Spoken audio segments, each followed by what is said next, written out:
Dado que el tema de bosques agua es muy extenso, yo solamente me voy a referir a 4 puntos dentro de esta breve exposición, ¿no? ¿Cuál sería el efecto de los bosques plantados en la escorrentía superficial? Después, algunas tesis sobre el efecto que tienen los bosques plantados en el consumo de agua.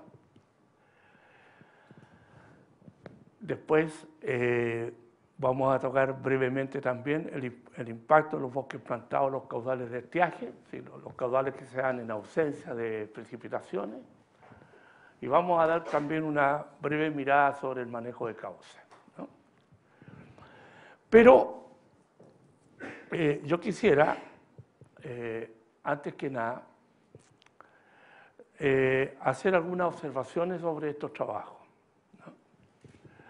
Porque no es fácil el estudiar la relación entre el uso de la tierra y el comportamiento hidrológico de una cuenca. Primero porque el comportamiento hidrológico depende de 3 factores ambientales: los suelos y su topografía, el clima y el uso. Por lo tanto, separar estos componentes ya es bastante complejo en un diseño experimental, ¿no? Esto empezó en la década del 40, fíjense ustedes, la estación de Cogüita en Carolina del Norte, y todavía siguen ellos tratando de dilucidar cuáles aspectos influyen en los otros, ¿no? En segundo lugar, es que las masas boscosas influyen en el régimen hídrico en una forma muy diferente de acuerdo a los criterios ambientales, a los climas y a los tipos de vegetación que se dan, ¿no? Y el tercero, que es quizás el más complicado, es que los estudios experimentales que se hagan son propias de ese sitio y no pueden ser extrapolables a otras áreas por la complejidad que tiene tanto el diseño experimental como los factores que regulan el uso hidrológico, ¿no? Pero además de eso, hay también un problema de escala, ¿no? Si uno descompone el régimen hidrológico en las diversas variables con las cuales se analiza, caudal medio, caudal máximo, el caudal de flujo base, la recarga de agua subterránea, etc., fíjense ustedes que los impactos hidrológicos solo se notan hasta cuando la cuenca tiene 100 hectáreas. Sobre las 500 hectáreas es muy complejo atribuir fenómenos hidrológicos al uso de la tierra. Aquí este es un informe que yo presento de la FAO. En las X están los impactos observados, en los ceros es donde no se observa el impacto, y sobre las 1000 hectáreas solo la salinidad tiene impacto, ¿no? Ahora, esto tiene una doble lectura, ¿no? En el sentido, ¿no es cierto?, que probablemente la persona de ciudad grande no note los impactos, no los percibe por el tamaño de la cuenca del río Itata o la cuenca del Biobío. A lo mejor un ciudadano de Chillán o de Concepción no percibe eso. Pero una comunidad local que depende de una cuenca de menos de 100 hectáreas o de 150 hectáreas, obviamente tiene una percepción diferente a la nuestra, ¿no? Entonces vamos a entrar a revisar algunos estudios básicos, ¿no? Entonces ahí se presenta la escorrentía en función de la precipitación media anual en distintos usos de la tierra: la pradera, el bosque nativo de Australia, esto fue hecho en Australia, plantaciones de eucalipto y plantaciones de pino, ¿no? Ya está el rango de precipitaciones entre 0 y 1000 milímetros. Entonces, ¿qué es lo que uno puede en una primera instancia deducir? ¿No? Es que en la medida que aumenta la precipitación o el régimen de precipitación, ¿no? Las reducciones en las escorrentías producto del uso de la tierra son mayores. Es decir, entre más llueve, mayores son los impactos en la escorrentía media anual, ¿no?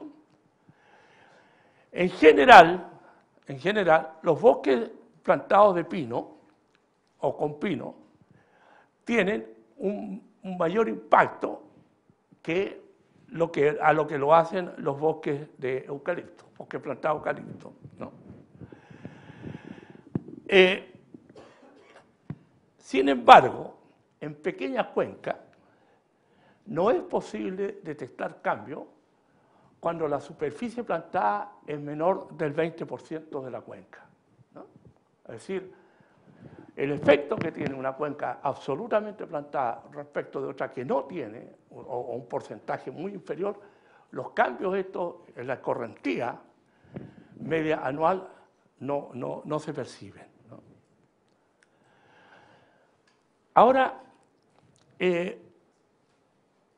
el otro tema que nosotros vamos a ver sumeramente también es el efecto de las plantaciones en el consumo de agua. Pero lo que yo quiero resaltar es que todas las especies transpiran, hasta un pastito muy pequeño transpira igual, digamos, ¿no?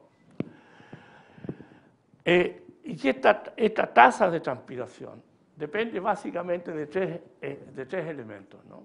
O de tres factores: el área foliar, la transpiración del follaje y el sistema de raíces que tengan las plantas, ¿no? De tal manera que cada especie va a tener su propio comportamiento o su propio impacto en el consumo hídrico, ¿no? Yo hice un trabajo hace un tiempito atrás, no tanto, al año 2000, mediante un modelo basado en proceso, analicé en bosque de pino, ¿no? el efecto de la fertilización en la transpiración, ¿no? Y obviamente la fertilización incrementó notablemente el área foliar, lo cual también se traduce en un impacto en la transpiración.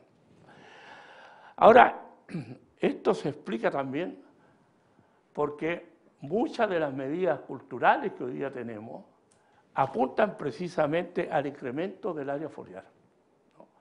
Cuando nosotros en el establecimiento controlamos vegetación competitiva o cuando preparamos más intensamente el suelo, nuestro propósito es incrementar el área foliar, ese es nuestro propósito, e interceptar mayor cantidad de luz, y eso es lo que explica la mayor productividad, ¿no?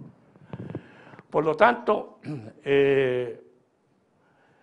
es comprobable, ¿no?, el hecho de que a mayor índice de área foliar, mayor será también la transpiración, ¿no? Ahora, de acuerdo a este principio, existen diferencias significativas entre las especies en el consumo de agua. Fíjense ustedes que en la figura, ¿no?, Eucaliptus globulus y nitens, con un índice de área foliar de 6, ¿no? Rafael me podrá corregir, pero en lo que yo estimé, el área de área foliar en nitens, más o menos 6,2 el potencial, ¿no? Y obviamente la proporción de agua que se consume es superior, por ejemplo, a Pinus radiata, con un índice de área foliar de 3 metros cuadrados por metro cuadrado de terreno, y obviamente menor incluso que los bosques nativos de eucalipto, ¿no? Ahora, la deducción que hay yo no tengo cómo demostrar lo contrario. Me cuesta creerlo, pero la investigación, los datos duros, ¿no?, dicen, ¿no?, que con altos contenidos de humedad en el suelo, es decir, casi saturados, algunos rodales transpirarán a la máxima tasa posible, como lo hace el caso de eucalipto, ¿no? Sin embargo, en el caso de pino, solo puede consumir hasta un 55 y 80% del agua disponible en el suelo.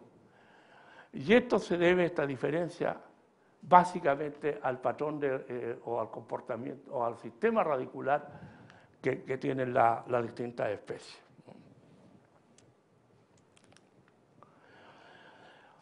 Ahora, un investigador, Felkema, utilizó un modelo basado en proceso, que fue el mismo que utilicé yo en el caso para medir la transpiración en pino, estimarla, no medirla. Y investigó él y comparó pradera con pino radiata y eucalipto glóbulo, ¿no? Entonces, él lo que observa, ¿no?, es que obviamente en los primeros 4 años, ¿no?, las praderas consumen mucho más agua que las especies arbóreas, ¿no? La otra deducción que uno señala aquí es que eucalipto glóbulo, más o menos hasta los 7 o 8 años, consume más agua que pino radiata. Se equiparan más o menos hasta los 10 años y después pino radiata va consumiendo más agua que eucalipto glóbulo, ¿no? Ahora, la tendencia general ha sido estimar que eucalipto glóbulo consume o está en áreas de 800 milímetros y pino radiata está en el orden de los 900 milímetros, ¿no? Entonces, uno pudiera pensar que en la región del Biobío, por ejemplo, que llueve más de 1100 milímetros, ¿no?, yo hice la interposición en un mapa entre el consumo y la superficie, y menos del 2% de la superficie establecida está en áreas críticas, o sea, donde el consumo es mayor que la precipitación. El 98% está establecida en áreas donde llueve más que lo que consume una plantación. Pero este también es un dato, es un espejismo también, porque aquí entra también el suelo. Es decir, el comportamiento hidrológico a nivel de cuenca no depende solo de lo que precipita, ¿no?, sino que también en qué tipo de suelo cae, ¿no? Es obvio, ¿no es cierto?, que en un suelo arenoso, en un suelo franco o en un suelo limoso, el comportamiento hidrológico de la cuenca ante el mismo nivel de precipitación va a ser muy, muy diferente, ¿no? Así que este dato es importante, pero tiene sus limitaciones, ¿no? Pero quizás el aspecto que más a nosotros nos estimula en lo que resuelva la investigación futura es con respecto a los caudales de estiaje. Porque los caudales de estiaje son los más relevantes para la comunidad. Lo que llueve en el invierno es poco lo que puede influir en la disponibilidad de agua para la plantación, pero sí los caudales de estiaje, ¿no? Y precisamente los embalses se crean, se desarrollan para regularizar, ¿no es cierto?, el caudal con respecto a los caudales de estiaje. Y aquí hay un trabajo, hay muchas figuras de estas, muchas que demuestran esto. Yo solamente escogí una, en donde estaba Pino, entre 5 y 10 años, y Pradera, ¿no? En la cual, ¿no es cierto?, en el caso de Pradera, el 100% de los días el agua está presente.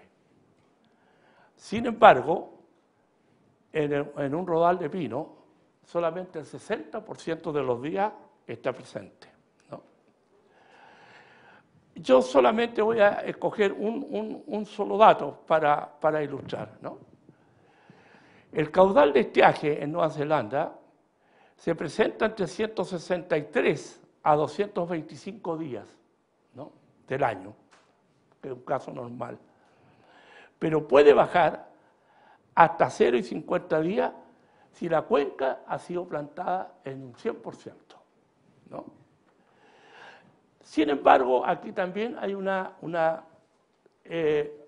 duda científica que yo quiero expresarla, es que uno no puede atribuir esto exclusivamente al bosque plantado, porque el flujo base o el caudal de estiaje depende casi en un 100% del suelo, de su profundidad, de su densidad aparente, de su capacidad de campo, etcétera, ¿no? De tal manera que si uno piensa, que coincido con Rafael, que más del 80% de las plantaciones o los bosques plantados se han establecido en suelo erosionado, uno duda de cuánto de ese caudal de estiaje es impactado por el suelo y cuánto de este caudal de estiaje es impactado por la plantación.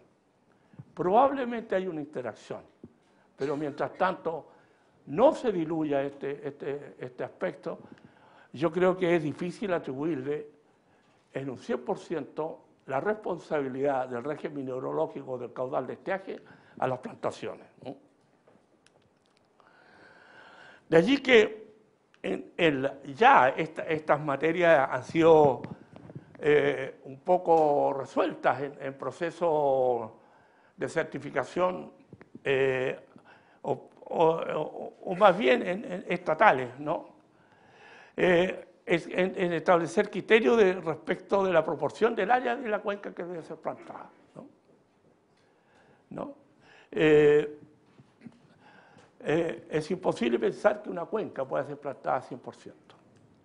Segundo, ¿no?, que influye también en el régimen hidrológico la disposición espacial. Mientras más alto en la cuenca plantemos los bosques, menores van a ser los impactos. Tercero, como vimos, el comportamiento hidrológico de un bosque plantado es distinto según la edad. Lo obvio, ¿no es cierto?, es establecer distintas clases de edades en una cuenca para mitigar los impactos hidrológicos. La densidad, el raleo, es una técnica bastante eficiente para disminuir los impactos del régimen hidrológico en una cuenca. Y un poco lo que Rafael esbozó, el tema de la productividad. Es decir, entre más se eleve la productividad, mayor, es obvio, va a ser el consumo de agua.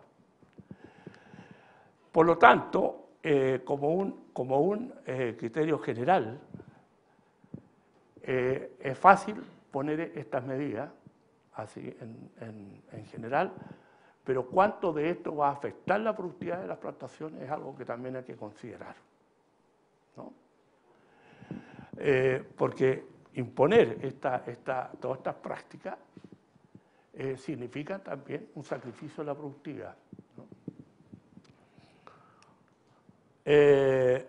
Yo solamente voy a hacer, si me disculpan, una breve sobre la protección de cauce, ¿no? En Chile, por la legislación ambiental, solo nos interesa proteger los cauces asociados a las operaciones forestales, prácticamente la cosecha. Después, prevenir cualquier contaminante que pueda llegar al cauce y algo también relacionado con la fauna. El resto de los objetivos que generalmente se enuncian en la legislación no los comprende y tampoco los procesos de certificación. Pero aquí también hay una cuestión de paradigma que hay que irla resolviendo.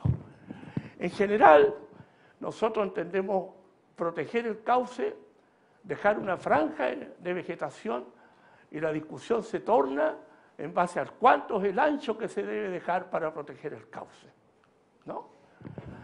Y dependiendo de los objetivos, el ancho del cauce puede ir desde 10 metros hasta 300 metros, ¿no? Porque dependerá de un sinfín de aspectos a considerar ese ancho del cauce. En un trabajo que hicimos hacia el 2004, nosotros fijamos algunos criterios de manejo que son los que hoy día se usan en el plan de manejo, pero solamente se hicieron en base a proteger la calidad de las aguas. Sin embargo, yo tengo dos observaciones muy generales. Primero, que el ancho del cauce se determina ya sea por el tipo de erosión que hay o por la producción de sedimento. Con ese criterio, más o menos siempre vamos a llegar a la cifra de 10 metros, ¿no? 15 metros, ¿no? Ahora, pero hay un aspecto metodológico que yo quisiera también resaltar, ¿no? Uno, que se considera que la cuenca tiene un solo tipo de erosión, que es el tipo de erosión laminar, lo cual es falso. Hay también sectores de la cuenca que tienen regímenes de flujo más turbulentos y por lo tanto la dinámica erosiva no es tan pareja en una cuenca, ¿no? El segundo aspecto es que por el lado ecológico o con un enfoque ecológico se ha desarrollado el índice QDR, que es un modelo de calidad vegetal de la vegetación riparia, que está por su denominación catalana, que fueron los que lo desarrollaron, ¿no? Y miden ellos el grado de cobertura vegetal, estructura de la vegetación, calidad de la cubierta y grado de naturalidad, ¿no? Pero, ¿no es cierto?, en referencia a una estructura vegetal prístina, la cual en la realidad no existe. Es muy difícil que después de tanto uso de la tierra que ha pasado, de tantos cientos de años, mucha de esta franja, aunque existió ya el año 31 la ley de bosque se protegía, pues la verdad es que nunca pudimos llegar a consensuar cuál es una vegetación prístina. Entonces yo solamente hacer una observación respecto, ¿no es cierto?, de que no solamente es necesario fijarse en el ancho, que es una de las variables, sino también en qué tipo de calidad de la vegetación queremos tener para preservar, ¿no es cierto?, las funciones ecológicas de la vegetación riparia, ¿no? No la ideal, sino la que es posible restaurar con las limitaciones técnicas de hoy día. Y el tercer aspecto que yo quisiera resaltar es que el cauce también tiene su propia dinámica, los ríos tienen su propia dinámica, los esteros tienen su propia dinámica, que está regido por esta relación de Lane del año 50 y tanto, ¿no?, en que dice que el caudal sólido, el producto del caudal sólido, por el diámetro de la mediana de los materiales del cual están compuestos los cauces, son aproximadamente el producto también, el caudal líquido por su pendiente, ¿no? De tal manera que cuando hay alguna alteración, el río va a tender, así como los mercados se equilibran por cualquier vía, también el río siempre va a tender al equilibrio. Y ese equilibrio está dado por el menor gasto energético que tienen para cumplir sus funciones, ¿no? Y de ahí nace también el concepto de estabilidad, que es muy dado en la ingeniería hidráulica, ¿no? Por el hecho de que esta dinámica se basa en la erosión, sedimentación y depósito de materiales. Y eso es un hecho de la causa, los ríos son así. Tienen que trabajar en otros tres elementos, ¿no? ¿Qué es lo que propongo, digamos? Es cómo consensuar estos tres criterios: el ancho del cauce, la estructura de la vegetación que queda, la estabilidad y dinámica del cauce, para generar realmente una protección más eficiente. Eso es todo y muchas gracias.